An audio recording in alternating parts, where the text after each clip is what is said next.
Hey, what is up guys, Gypsy, and we are back here today with another Borderlands 3 build video. Today I'll be expanding over into Moze, who's a character that I haven't touched on the channel yet.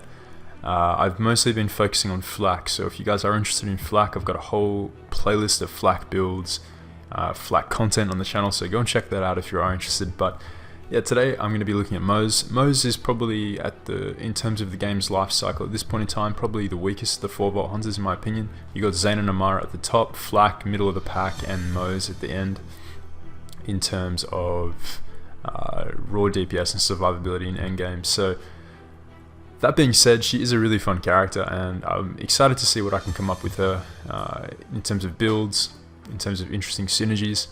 And it's been a lot of fun playing around with her options. I think I've come up with a build that I'm really happy with, and that is different from the meta builds that are running around, the typical Splash Master builds. There's a good amount of item variety in here. You can substitute items out, but this particular build will be showcasing a recently buffed weapon called the Krakatoa, and this is incredible on this build. It's really powerful. I had this drop for me in the Slaughter Shaft, but it does have a dedicated drop source as far as I'm aware. I'll be linking a document with all the drop sources in the game in the description below, but honestly you can find this pretty much anywhere. It's got a really high drop chance for some reason. This was previously buffed, for those of you guys who may not be aware. It used to be a meme. It used to be one of those guns you'd kind of sigh when you saw it drop because it was a waste of a drop. But now it is amazing. So it's got damage on par or higher with many powerful rocket launchers in the game. It's got a dot that's higher than stuff like the Cutsman. Just ridiculous. This anointment is what I'm looking for on this build. It's not essential, but if you can, you want to find these bonus next 2 mags have 125% fire damage, because that is just going to allow you to melt even quicker. But even without that anointment, this gun is still incredible. So why does this work so well in this build? Well, this build focuses around using a lesser used kind of underappreciated class mod of Moze called Minesweeper. Usually you'll see Moze builds running around with the Blastmaster, and that is a fantastic comm. It's a lot of fun to use. The green monsters gained a lot of popularity in the last few months, but the Minesweeper is one that stuck out to me and that I think has a lot of potential but just hasn't really been realized yet. It's a ton of fun to use, and when you can get these grenades to proc, if set up correctly, they can do absurd amounts of damage. And I'm going to show you guys how good the Krakatoa works with this class mod. But just looking at the skills this thing boosts, tall cross promotion, not the greatest skill at all. Typically a skill you want to avoid with Moze. However, on this build, it's actually okay. It gives you a slight chance to boost the radius of splash damage, and because your micro grenades will be dealing splash damage, and they will be doing such a ridiculously high amount of splash damage, it's actually not wasted skill points in that sense. But certainly if you can find a Minesweeper with +1 in redistribution and +4 in fire in the Skag Den, you will be much better off. Speaking of which, +2 in fire in the Skag Den, a really great skill. It's going to increase our fire damage when we deal splash damage. And then we have +1 in redistribution, which is what I'd recommend. If you can find a Minesweeper with that, it's just going to improve your ammo regen ability. These damage rolls are really nice for Minesweeper. You want to look for weapon damage or whatever sort of main weapon. You could find one with sniper damage even, but weapon damage is a pretty nice buff across the board. Grenade damage is useful for the micro grenades, as well as stuff like the Protuberance, which I do like to use with this build. And then mag size is a nice bonus there, but the passives aren't all that important. It's mainly the points into redistribution, fire in the Skag Den, and just this comms ability in general. So I'll just quickly show you guys how this works with the Krakatoa. So we're going to jump into our Iron Bear to proc our next 2 mags have bonus 125% fire damage. So we've proc the anoint. We aim at the head for the crit. We say 506k off these micro grenades. Now we're gonna end up getting some millions. We say 1 million, 1 million, 1 million. I saw 49 million yesterday of these grenades. 6 million. And the reason for that is these grenades proc one of Moze's skills called Pull the Holy Pin. So it gives your grenades a 30% chance to proc with 3 out of 3. That's going to give your micro grenades a chance to crit. and when they crit, they deal insane amounts of damage. Like I said, I got 49 million off one of these micro grenades yesterday when I was testing versus this dummy. It's really interesting the way Moze's skills interact with micro grenades. You'll see that when you're in combat, sometimes you're gonna proc these micro grenades, and it's absolutely just gonna melt enemies. Though Krakatoa is gonna be melting enemies regardless, but you might be facing some armored targets that take a little bit longer for the Krakatoa to melt through, and you're gonna see these micro grenades just wipe the armor clean. So really cool synergy there. A nice way to take advantage of the Minesweeper class mod. Other weapon choices here. I like rocking with Kibsworth even without the Blastmaster com. They actually take really good use of the Minesweeper class mod because they are firing so many projectiles. You're going to be seeing a lot of these micro grenades falling out, and they're doing a lot of damage. Like they're doing, we see 75. The average is like 33k when it's not critting. And that's considerably more than the actual hit it's doing itself. So you see these crits are doing like 15k, 17k. The micro grenades are doing like double that, even when not critting. So it's really not to be slept on. It's a really nice form of bonus DPS. We got 62k there. The micro grenade damage is based off the base damage of the weapon you're using. The element of the grenade is also based off the elements of the weapon you're using. So in the takedown, for example, you might want to switch to a corrosive Kibsworth, and when the micro grenades do proc, they are going to be dealing corrosive damage. Not to mention, because we are invested into firing the Skag Den, when you deal splash damage, you will be doing bonus fire damage. So that even if you're using like radiation or corrosive damage as your main weapon, the micro grenades will be carrying that bonus fire damage, which is useful. So if you want to switch to a radiation and take out shielded targets, your micro grenades are still going to be melting flesh with the radiation and bonus fire damage on it. So I like rocking with these. They're just really reliable on a Moze build, and can be interchanged with the Wester gun. Is a great option for this if you guys can't get your hands on these. These are obtained from the Mallow and Takedown, so if you aren't able to get these, get the Stark Wester gun from over in Athenas. Very easy farm from the mini boss there. Very easily done and does work nicely. Obviously Kibsworth is a top tier gun and is what you're going to be looking for in Mayhem 4. Now as for the last slot, I tend to run with, I found this lob recently and it's insanely strong.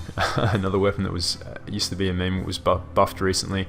It melts through everything, but what I actually really like on this build is the Protuberance. If you guys know me, if you guys have watched my channel before, you know that I really like Protuberance. I think it's an incredible gun.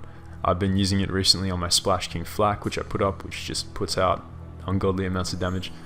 But this Protuberance on Moze does deceptively well. You wouldn't think it does too well, even, I mean, it's level 50. Does it compete? Yeah, it competes with level 53 weapons. It's crazy how much this damage does. And we're going to get into the skills. I'm going to talk about the synergies.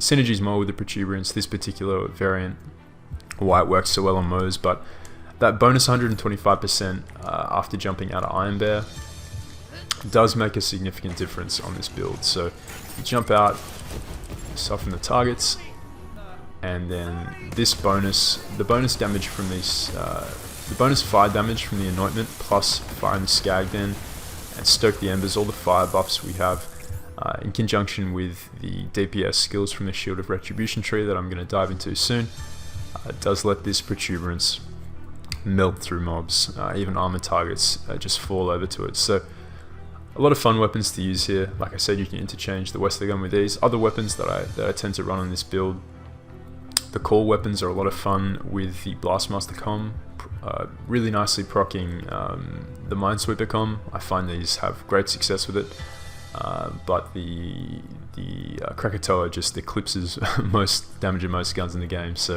you can also use the recursion for some pretty solid results. So that's going to be the weapon choice for this particular build. We're going to jump into shields, Transformer and Stopgap. I alternate between the two of these. I find Transformers really reliable for the most part, and particularly good if you're using the Protuberance, a shock Protuberance. You can fire at the floor and just recover your shields at will, so you really don't have to worry. You can play recklessly with it. you even get some form of ammo regen in the absorb chance of the shield, so that's a really nice bonus. But you're going to be increasing your shield with the points into Phalanx Doctrine here, which is one of my favorite skills, Moze. This is the reason I wanted to play with Moze, actually. The Phalanx Doctrine skill was what set me off wanting to build with her. But the more we kill enemies, the higher our shields are going to go, and that is going to benefit the Transformer a lot, because it's already got a solid capacity, which is boosted by a flat off Ingenuity up here. And that means that, yeah, the Transformer, which already has a solid capacity, the recharge delay is not really that important, because we can regen our shields with our Protuberance, or your lob, whatever you choose to use in that slot. But yeah, amazing shield. You can always switch up to the stopgap if you want a little bit more survivability versus non-shock targets, and you aren't, say, using the Protuberance. This is a really good option too. But the reason I like to use the corrosive anointed effect is because it's just nice burst damage when you jump out of Iron Bear and you're using something like the Krakatoa or something like Protuberance, which do melt through shields and flesh targets with ease, but having that bonus corrosive damage to help you melt through armored targets even quicker is useful. So yeah, I tend to run the Transformer or the stopgap for the most part. Then it comes to the grenade. Now, Cloning Maddening Tracker, obviously it's the meta grenade for Moze. If you guys aren't aware, it's one of Moze's best options for proccing all the grenade related skills, stuff like Retribution. Because Pull the Holy Pin gives your grenades a chance to crit. Your grenades have a chance to proc Redistribution, which is really useful. Your grenades can also proc Means of Destruction, because they're dealing splash damage, which is going to give you further ammo regen. And that synergizes nicely with the on-action skill and bonus next to mags have increased 125 fire damage, so you're going to be needing to reload less because you're going to be regenerating ammo. So there's some nice synergy there. And there's no doubt that the Maddening Tracker is a fantastic grenade to use. If you're bossing, I'd recommend the It's Piss. But here are some other options. The Spring Epicenter is another fairly on-meta grenade to use for Moze. It's got really nice damage, and it's a great source of health regen with Vampire, but the kind of hidden grenade, the hidden potential of this Whispering Ice is what I really like. This is something that I use a lot when I'm mobbing, particularly in insane endgame areas. So I'd sort of run the Cloning Maddening Tracker for something like True Takedown, but if I'm farming or if I'm just mucking around in the Slaughter Shaft, I will use Whispering Ice. This has really good synergy with the Protuberance, namely because you can, it has a singularity effect. For those of you guys who don't know, it pulls the enemies into the radius here of this circle. It can sometimes send them flying completely across the map, but it pulls them in, and those spikes, which also deal fire damage from firing the Skag Den, are going to deal pretty sizable damage, but more importantly, it pulls them into the radius of the Protuberance. So you can throw your grenade down, launch your Protuberance, and the enemies are going to be sucked in, putting themselves in range of the projectiles that spawn forth from the initial Protuberance shot. So really cool synergy there. It also works nicely with the Krakatoa, and the reason for that is, I'll show you guys once we get into some gameplay, but if you weren't aware, when you kill an enemy with a Krakatoa, it's going to drop, the enemy sort of crumbles into the ground and a volcano spawns out of where the enemy died. That volcano is going to shoot about 3 fire projectiles that have a pretty decent radius on them, depending on RNG. But using the Whispering Ice is going to pull enemies into that radius, and is going to give them more of a chance to get caught in that volcano effect of the Krakatoa. It's also going to pull enemies into range of the micro grenades, so a lot of nice kind of synergy there, in my opinion. It does actually proc Redistribution fairly well. I've been using this for a couple of weeks now, and it is capable of proccing this skill pretty well, because you will get a lot of crits with those ice spears that pop out of the ground, and it's going to proc Means of Destruction as well, which is really nice. So yeah, it's definitely an underrated choice in my opinion. This is my favorite grenade in the game for sure. It's a lot of fun to use, and it's really nice on Moze. But you definitely can't sleep on the Maddening Tracker for its reliability in proccing all of Moze's grenade related skills. Certainly. So in the last slot here we have the artifact, and I tend to run with the Last Stand auto idle. This is the one I was using on my flak. I use it purely for the AoE damage and the mag size buff. Shotgun damage is really nice when I'm using the Protuberance or the lob. Would be nice to find a bonus to something like sniper damage to the Krakatoa, but it's really not necessary. It's just overkill at that point. But yeah, last stand really useful for Moze. Moze has pretty bad survivability unless you're using a build focused around having a max shield and surviving really nicely and just spamming grenades with Vampire. But this build doesn't focus around using a ton of really relying on Vampire. I've got like 1 point into it, I think. So having that last stand and the health regen from auto idle is really useful. So now we're going to jump into the skills. I'm going to break down why I chose the skills that I did. We're going to kick it off here with the Shield of Retribution. This is the tree that I was most interested in exploring with Moze because, like I said, I'm really keen on Phalanx Doctrine. But we're going to invest into Armored Infantry. Armored Infantry, I should say, we're going to have our shields up most of the time, especially if we're playing with a Protuberance. So that means we're going to be getting that bonus gun damage and damage reduction. Really nice for Moze. No brainer of a skill to invest there. Flood off Ingenuity pumping up our shields is going to be really nice for the Transformer. The shock resistance is useless with the Transformer, but it's nice if you're using a stopgap. So you're essentially going to be getting almost a 50% damage reduction from resistance to shock damage, which is really useful when using the stopgap. Drowning in Brass, one of Moze's best DPS mobbing skills. You're going to be getting a nice 60% damage bonus at 3 stacks, which is really useful. This is going to last 15 seconds, so it's a decent amount of time, especially in dense mobbing areas. You're going to find this is kept up fairly easily. So we're going to invest in these 2 points here. Experimental munitions is really nice for the Krakatoa as well, just bonus fire damage, and that really benefits the Krakatoa because we're going to be aiming for crits with this weapon to proc the micro grenades. So full counter whoop ass, really nice. We're going to be jumping in and out every now and then when we need to proc our anoints. So when we just need to kind of maneuver around the battlefield if things get too hot and you need to get out, jump in Iron Bear, jump around, jump out, and you're going to get your shield recharge rate increased by 25%. Now we're going to be putting some points into Desperate Measures. This is not obviously a deathless bloodletter build. That being said, there will be situations where your shield may go down, maybe you're hit by a rocket and your shield can't take it and you're brought down into last stand range. This is going to activate Desperate Measures, which is going to give you somewhat of a gun damage increase. It won't necessarily be 50% because we won't be all the way down to 1%, but it's going to give you a nice DPS increase in a pinch if you need it. But this is going to allow us to get down to Phalanx Doctrine, and this skill, this is amazing when it works. I know I have heard and sort of seen inconsistencies with the skill activating. I don't know whether it's a UI glitch and it is activating, it's just not showing, but I have seen sometimes that this skill doesn't activate when it should. However, when it does, it gives you a 10% damage boost per stack. There are no stack limits on this, so you can stack it up. I've stacked it up past 15 before. And if you kill enemies quick enough, you can accumulate a ton of these. Even if you get like 5, for example, which is easily done in dense mobbing areas, you're getting a 50% damage boost. And you get 15% max shields, like I mentioned earlier, per stack, which is big for the Transformer, which appreciates more and more capacity on it.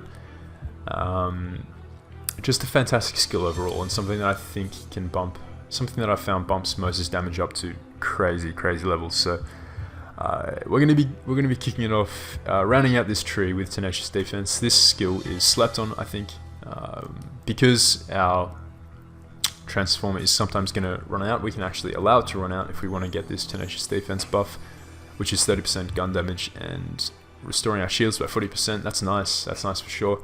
We can always manipulate our shields with a Protuberance or a lob, depending on what we're using. So getting that 30% gun damage bonus for 30 seconds is really nice. That's going to be stacking on top of Phalanx Doctrine, which is crazy. So as you can see, lots of DPS in this tree, lots of damage. And we're going to move over here into the Bottomless Mags tree. Now, Cloud of Lead, pretty nice. A decent skill to start off with, but we're investing in it to get down into Stoke the Embers, which is going to buff the power of our Krakatoa to crazy levels, going to buff the power of the fire component of the Protuberance and the lob to crazy levels, as well as the fire component of any other splash weapon we're using, thanks to Fire and the Skag down here. So Now 2 out of 1 into redistribution. This isn't essential. I've run 1 out of 1 and I've put more points into Vampire before, but I do like 2 out of 1 in here. It just gives you really nice ammo regen. It's going to mean you have to reload less, which means you're going to be able to keep your bonus next to Mag Anoint active for longer. But yeah, certainly not a requirement, but I would try and find a class mod, a Minesweeper with 1 into redistribution if you can. Now, firing the Skag Den, like I mentioned earlier, amazing skill. Every time we deal splash damage, we deal bonus fire damage, which really adds up. Putting 3 points into Grizzle just to progress down the tree. We're not investing in short fuse. There's no point investing in Stainless Steel Bear, which, if you guys didn't know, actually for some reason is weighted into the damage calc for short fuse. Not sure why, but that's how it works. So because we're not investing in that, you don't need to worry about investing there. Just put points into Grizzle to give you some action skill cooldown rate. You're going to be melting enemies, so you're going to be getting your Iron Bear back really quickly. This build doesn't rely on Iron Bear anoints. It doesn't really rely on you needing to get that God roll 160% splash damage anoint. I am using it on my SMGs, but it's not essential. Many times I'll just switch to my Kibs Worth and you know, kill enemies with them without needing to jump into Iron Bear. It's just a bonus. It's just bonus burst damage if you can find it, but certainly not essential. So means of destruction here. Like I mentioned earlier, whenever we deal splash damage, there's a chance that we regen some ammo, which is really nice. But the grenade chance, that's the big one. We're going to be dealing splash damage pretty much all the time when using stuff like the Protuberance, the Kibs Worth. So getting all that all that chance to regen grenades is really useful. The Krakatoa's base damage isn't actually splash, but the volcano that it forms, the splash damage that comes out of that does count for means of destruction from what I've tested, so that's nice. Like I mentioned earlier, we got a couple of points into Tor cross promotion, not the greatest skill at all for Moze, but on this particular build it does have its merits. Auto Bear to continue firing target softening when you jump out Iron Bear. Pull the Holy Pin, of course, fantastic skill, giving our grenades a chance to crit, which does bump up the damage of micro grenades to crazy levels, 49 million damage. Like I said, I saw that. Crazy damage. 1 point into Vampire just to get a bit of health regen. Like I said, you can take points out of this tree if you don't want 2 out of 1 in redistribution. If you're happy with 1, you can move that over into Vampire for more health regen. If you don't need as much damage from Stoke the Embers, if you don't value that as much, you can put those points into Vampire. I've tested with both. Honestly, when I'm running True Takedown, I do tend to put a few more points into Vampire because you really do appreciate the regen there on Moze particularly, and Stoke the Embers isn't as essential for the takedown, but for general mobbing, for Slaughter Shaft run, I find 1 is fine in here, but certainly play around with it depending on your playstyle, depending on your preference. So that is going to be the breakdown of the skill trees. Moze is a ton of fun to use, and I've really enjoyed building with her. I'm going to show you guys some gameplay of the build and show you guys just how strong Moze can be with this setup. So this is my Guardian rank for those of you guys who are interested. I'm going to pause it here and I'm going to jump into some Slaughter Shaft gameplay. Alright guys, so we're here on Mayhem 4 in the Slaughter Shaft. This is going to be a complete run from wave 1 to wave 5. So if you guys want to skip to a certain wave, feel free to skip ahead. Obviously it's going to get a bit more hectic, a bit more exciting in the later rounds, so definitely stay tuned for that. But yeah, it should give you an idea of how this build functions in practice. I'm really curious to hear what you guys think of the build in the comments below. I'd really appreciate it if you drop a like on the video if you enjoyed. It definitely lets me know that you guys want to see more of these, and does help me out with the YouTube algorithm, so I'd really appreciate that. But yeah guys, let me know what you think of this build in the comments, what kind of Moze builds you'd like to see in the future. I am keen to make more with Moze. I think she's got a ton of potential, but always curious to hear feedback from you guys, so let me know what you think in the comments, and I'll catch you guys next time. Enjoy the gameplay.